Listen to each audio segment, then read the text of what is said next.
Alright, so the first question is, how do we estimate P? And we estimate P with P hat.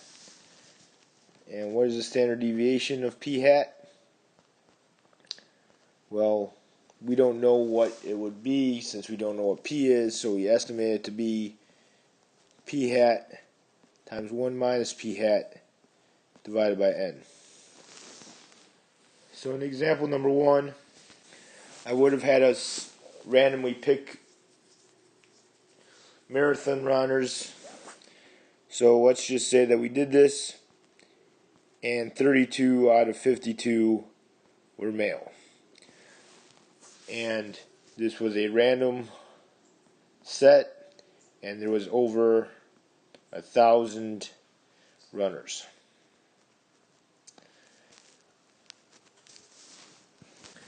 So the first thing we start off with is we name our parameter.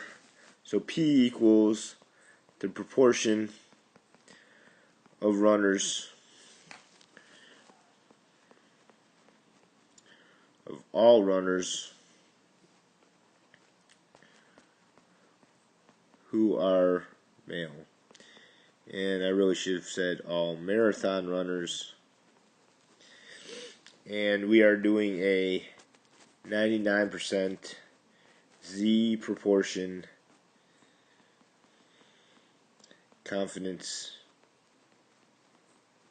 interval.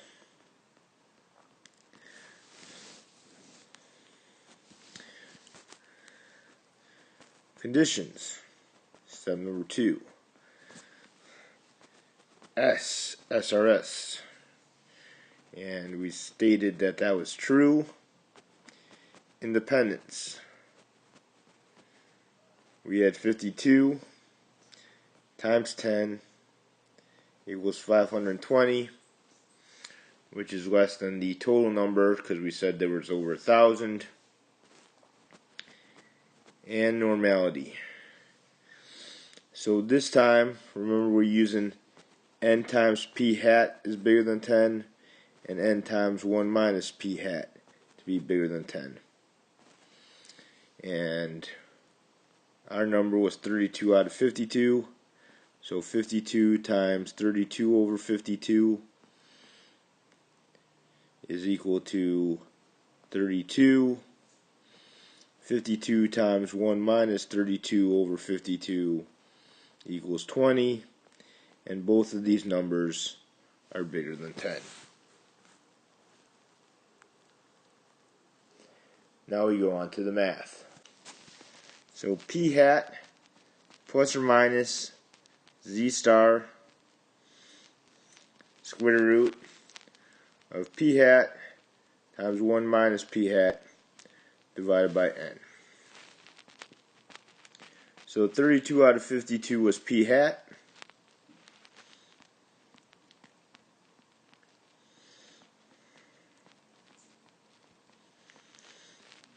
N was 52. And Z star is inverse norm. And since we're doing a 99%, that means there's 1% left. Divide by 2, and that's 0.5%, which is 0.005. So when I do inverse norm of 0.005, I wind up with 2.576.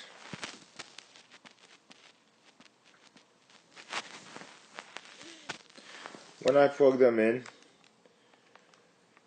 we wind up with the low end of 0.442, and when I change the minus to be a plus, I get the answer of 0.789.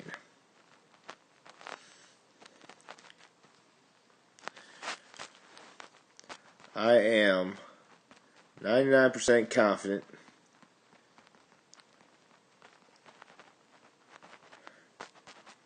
that the true percentage, may as well call it a percentage, of marathon runners who are male is between 44.2% and 78.9%. Alright, let's try this again with example number 2. P equals, in problem number 2, the true proportion of all Illinois voters who are voting for Bruce Rauner. And this time we are doing a 92% Z proportion confidence interval.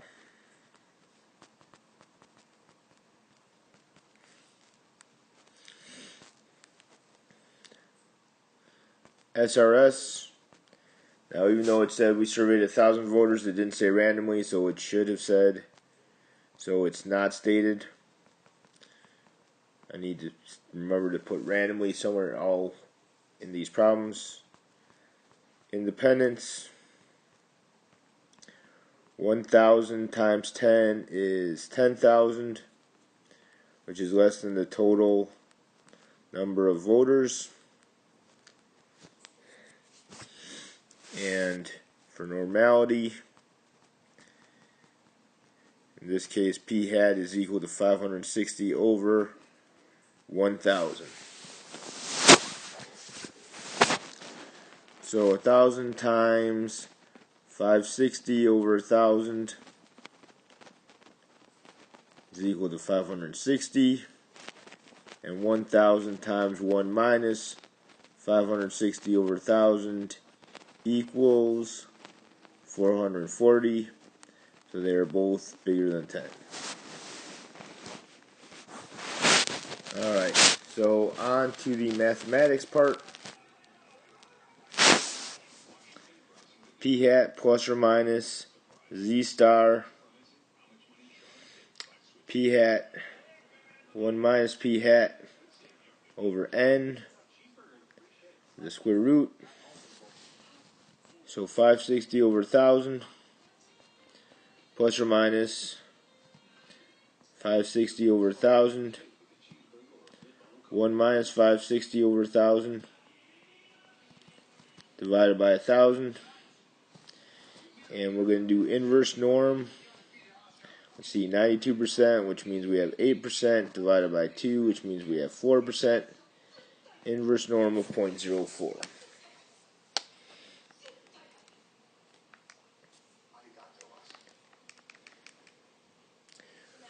So that's 1.751.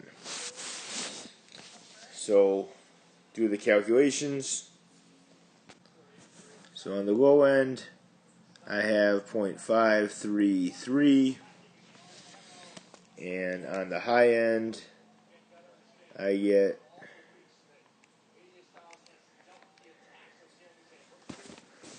0.587.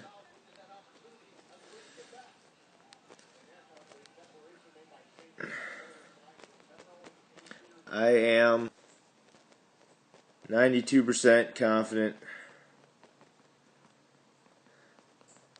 that between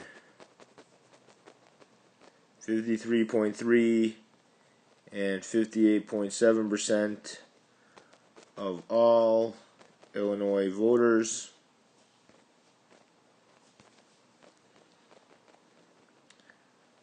will vote for Rauner. Alright, for these next ones, we're looking for a 90% interval with a margin of error of 3%. How many people will we need to survey? So 0.03 is our margin of error. which is z star times the square root of p hat times 1 minus p hat over n. Now when I do a 90%, which is inverse norm of 0.05, we have the 1.644. And we don't know what n is, so I'm going to put n on the bottom. So what should I put in for p hat and 1 minus p hat? Well, in order to make this as big as possible, we're going to use p hat to be 0.5. Because that will give us the basically maximum if we have a 50-50 split. So I'm going to divide both sides by 1.644.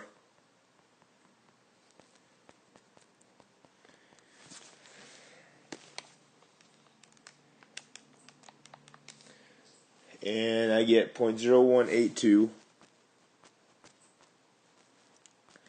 equals the square root of 0.5 times 1 minus 0.5 over n. And in fact, when I put this part in my calculator, it's 0.25 over n. So I'm going to square both sides, and I get 0.25 over n equals, and I'm just going to hit answer squared, and this turns out to be 3.33 essentially times 10 to the negative fourth. So I'm going to multiply both sides by n. So 3.33 times 10 to the negative fourth, n equals 0.25. I'm going to divide by both sides by 3.33 times 10 to the negative fourth. And really in my calculator I'm just going to put 0.25 divided by my answer.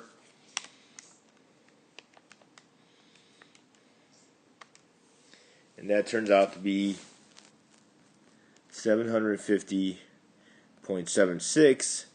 And of course, my sample size cannot be a decimal, so I'm going to round up always to 751. So the exact same setup happens in number 4. 0.03 equals 0.5 times 1 minus 0.5 over n, except for since this is the 95th percentile, I'm going to have 1.96. So I'm going to divide both sides by 1.96 again, or this time it's 1.96. That's 0.25 over n. 0.03 divided by 1.96 is 0.0153. Then I'm going to square both sides, and this turns out to be 2.34 times 10 to the negative fourth. These two things essentially trade places, and so we get 0.25 divided by 2.34 times 10 to the negative fourth equals n. So 0.25 divided by answer in my calculator, and this turns out to be 1067.1. So once again I'm going to round up.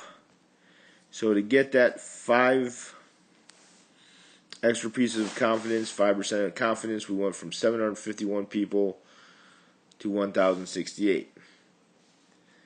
So what happens if I want a 99% confidence interval? So 0.03 equals 0.5 times 1 minus 0.5 over n. And this time when I do inverse norm of 0.005, it turns out to be 2.576. Divide both sides by 2.576. So the square root of 0.25 over n equals 0.03 divided by 2.576 is 0.01164. Square it.